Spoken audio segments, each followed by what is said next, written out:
Mr. Chancellor, I present to you Brenda Norris. Under her McGill yearbook photo, Brenda Turner Norris included a quote from Robert Browning's poem about the Italian Renaissance painter Andrea del Sarto. Ah, but a man's reach should exceed his grasp, or what's a heaven for? In the 7 decades since she graduated as a member of the Scarlet Key Society, today's honoree always reached for the heavens, but one would be hard-pressed to say that her ambitious reach exceeded her grasp. Indeed, Brenda Norris's sizable achievements established her as a trailblazer for women in male-dominated industries and a leader who has shaped the nation's cultural and academic landscapes. Having overcome polio as a child, Ms. Norris challenged herself to take up tennis, golf, and skiing. This same drive was evident in her professional endeavors. At a time when many women face limited career options, she distinguished herself in both the finance and real estate sectors. After beginning her career at Greenshields Co, she became chair and president of McCord Street Sites, a real estate firm that specialized in industrial properties. She broke the glass ceiling on Montreal's Rue Saint-Jacques, then considered the center of Canada's financial sector when she became the district's first female investment analyst. Not only are her business accomplishments an inspiration to the next generation of women in financial professions, but Ms. Norris has also shared her expertise in other capacities. She is an international representative for Canada at Christie's Auction House and was a director of the Canadian Club in Montreal. For 33 years, she served as commissioner of the Roosevelt Campobello International Park, a unique Canada-US collaboration that preserves the New Brunswick summer home of US President Franklin D. Roosevelt, overseeing the restoration of 5 historic cottages and contributing to the preservation of this international legacy. She played an active role in every federal and provincial election and in 2 Quebec referenda from 1962 to 2016. Originally from Britain, Ms. Norris has long since established herself as a pillar of her adopted hometown of Montreal. She has volunteered for several organizations, including the Montreal Association for the Blind, and played an active role in fundraising for the Westmount Public Library. In 2012, she earned the Queen's Jubilee Medal for her significant contributions to Canadian society. Brenda Norris's long-standing devotion to her alma mater, McGill University, is exceptional. Now a governor emerita, she joined the McGill Board of Governors in 1986, beginning a remarkable 36 years of service, during which she served on multiple governance committees and advisory boards. Femme d'affaires brillante au cœur généreux, Brenda Norris incarne l'engagement et la résilience. Le but seul, qu'il soit atteint ou non, rend la vie formidable, avait dit le même poète Robert Browning. Brenda Norris a certainement atteint des sommets remarquables au cours d'une vie qui a été incontestablement formidable. Mr. Chancellor, I present to you Brenda Norris so that you may confer upon her the degree of Doctor of Letters, honoris causa.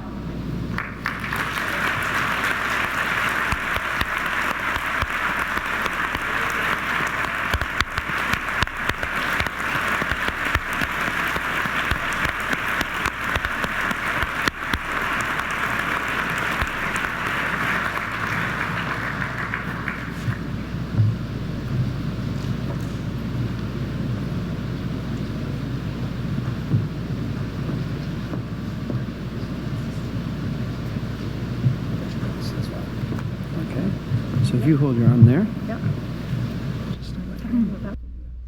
Now I'd like to ask Brenda Norris to make the convocation address. There's your speech and there's your glasses. Thank you. Thank you very much. Yeah.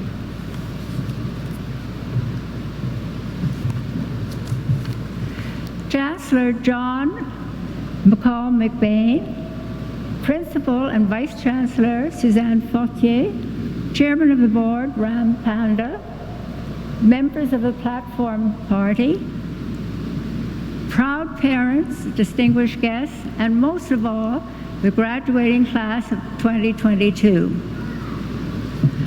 graduated from McGill 70 years ago.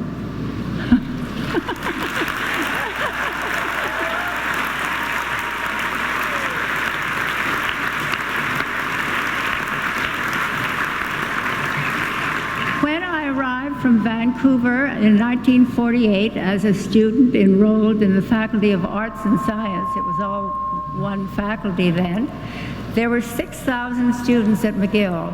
Now there are 40,000. And if you can believe it, the dress code at the time were jackets and ties for the men and skirts and sweaters for the women.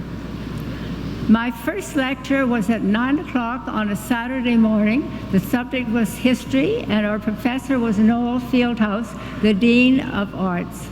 I sat in the front row, enraptured, and I thought to myself, I'm the luckiest girl in Canada. And I was, because I was at McGill. If you didn't live in Montreal, you had to live in residence, and I lived at the Royal Victoria College, which is now the Faculty of Music. We had 2 10:30 evening passes a week and 1 12 o'clock pass, and a thrilling 2:30 once a month. There was a large, imposing man at the front desk to sign us in or out, and he was incorruptible. We all tried to bribe him at one time or another, unsuccessfully. If you were late, you forfeited your pass for the following week, so it was a dangerous mode to be late. Once or twice a term, with no discernible rationale behind, we had fire drill, which required us at 3:30 in the morning to sit in the hall with our dressing gowns while Dean Roscoe called a roll call. If a student was missing, she was obviously spending the night elsewhere, and she was immediately expelled. No second chance, nada, gone. My friends from RBC became my friends for life. During my 4 years, I was able to mingle with future celebrities such as Bill Shatner and Galt McDermott, who wrote My Fair Lady for the McGill Red and White Review, which toured Canada. Galt went on to fame and fortune on Broadway with Hair and Jesus Christ Superstar. And if you were lucky enough to have a male friend at Douglas Hall, you could go up on a Sunday night and listen to Burt Bacharach play the piano. Political correctness did not exist at that time, and professors were allowed to socialize with their students. Spink Brzezinski was my conference leader, as he was called then. I guess it's now a teacher's assistant, and we became friends. We used to go to a pub called the Shrine on Victoria and discuss Hobbes and Mills and Edmund Burke. Spink later went on to become National Security Advisor to Jimmy Carter, and as I was on an international commission at the time and went to Washington quite frequently, I always had lunch with Spink, and we had one memorable lunch at the White House.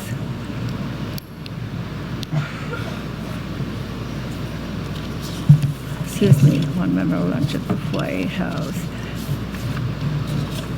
Excuse me.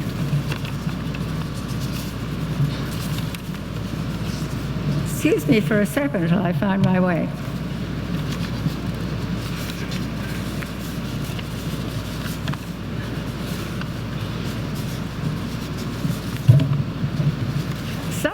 Somewhat later, I was asked to join the Board of Governors. Oh, here we are. Several years later, I was invited to join the Board of Governors, where I served for 36 years. 26 of those as a governor emerita. Soon after I joined the board, I was asked to sit on the Senate, which deals with the academic affairs of the university and where all the deans and heads of departments are members. I served there for 10 years, and I was fortunate enough to make friends with so many wonderful professors.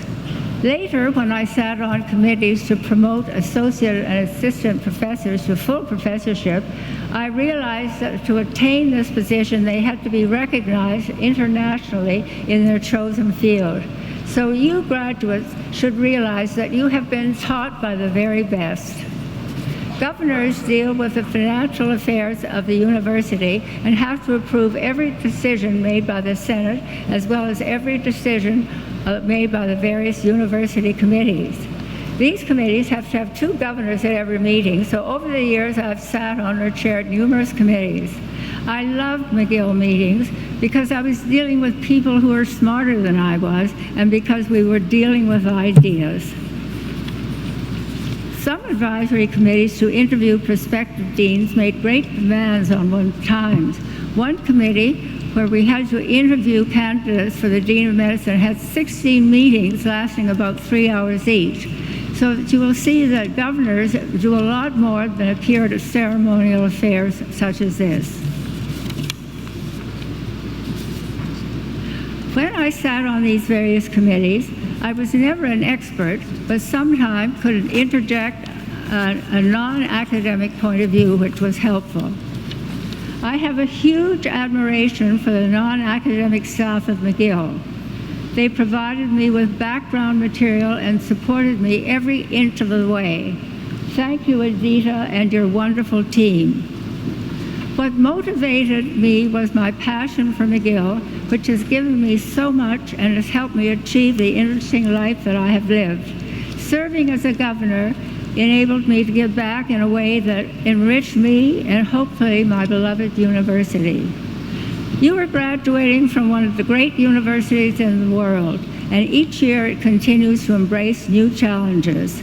As a McGill graduate, you will be recognized wherever you go.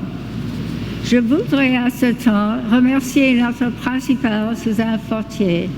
Elle a dirigé McGill dans la période la plus difficile dans son histoire avec la pandémie de COVID. Elle a fait les décisions cruciales pour les étudiants presque tous les jours. Je salue son courage et sa ténacité. Elle va nous quitter comme principale, mais elle nous a laissé McGill dans une position financière plus solide que dans les dernières 50 années. J'ai une admiration profonde pour notre principal extraordinaire. Merci Suzanne, un grand merci.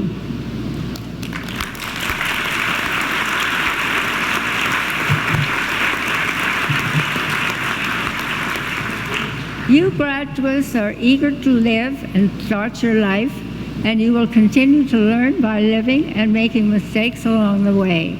No words of mine will change that, so I will not be giving you any advice except perhaps these words from Cicero. More is lost by indecision than by wrong decision. Indecision is the thief of opportunity. I would like to suggest to you all that every year you try something new. Learn to play bridge or chess. Start doing yoga. Go to museums or art galleries. Go to concerts. Start doing a new sport. But most of all, keep an open mind. There are so many wonderful choices in this world. I have had a fulfilling life since leaving this great university. A long and happy marriage, 4 children, and 8 grandchildren, all of whom I'm proud to say are university graduates. 2 of my grandsons graduated from McGill, and I was lucky enough to sit on this platform and watch them receive their degrees. McGill is buried deep in my heart, and I hope it will be in yours, and that you will give back in a way that is both meaningful for you and to your magnificent university, McGill. Good luck to you all.